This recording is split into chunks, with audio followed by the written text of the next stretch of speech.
We go in depth now with the Target 12 investigators. The state Senate's top two leaders were in our studios today as the General Assembly is considering its priorities and what to do with what could be a $610 million budget surplus. Target 12 investigator and Newsmakers host Tim White is here live with us now. And Tim, as we know, Governor Dan McKee has proposed lowering the state sales tax from 7% to 6.85%.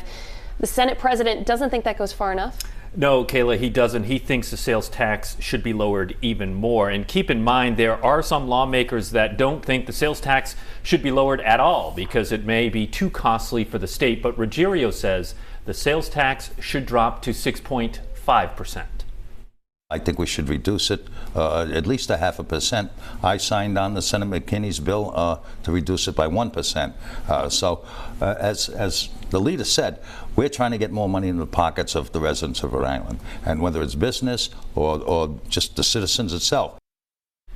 Now, lowering it to 6.5% would still be higher than Massachusetts. As you guys know, the sales tax there is 6.25%. In addition to policy, I know you guys talked a little bit about politics, and I couldn't help but notice that he announced his re-election today. Yeah, it was a bit early, an announcement for his 2024 campaign, but he sent a clear signal, I think, to those who thought he would pass the torch to Majority Leader Ryan Pearson that he has every intention of returning. I'm running for re-election for the 4th Senatorial District. I enjoy what I'm doing. I enjoy who I represent. I've been there for a while. I think I have a level of expertise as to what's going on. I mean, I really don't have to be the Senate president in order to be a senator in the chamber. So, could you imagine stepping back? Because usually, if someone finishes in one of the top jobs, they leave altogether. You could imagine going back to a backbencher. I'd sit there as a rank and file senator.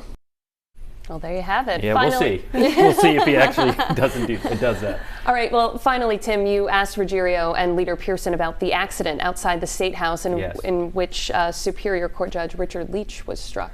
Yeah, we had to ask him. Obviously, we're there that night, and as we've been reporting, Leach is recovering at Rhode Island Hospital, but the scary incident ignited a conversation among lawmakers about Smith Street. Some say it's a fast stretch of road, and some even shared stories on social media of near misses. It's important to note that Smith Street is a state road, not one under the city's control, and Pearson says the General Assembly needs to work with the state DOT to improve safety there. It is a very busy area, and particularly, as the president mentioned, after committees, people are leaving, and it's often dark. And so anything we can do to improve lighting, slow some cars down in that area, I think is all a good idea. I know I've been crossing that street for years now, and even the elevated crosswalk the speed hump, if you will. I mean, sometimes people don't slow down. I have seen cars catapult right over that. I don't know what it is about the hill leading up there. They just drive so fast. They really do. Yep. All right.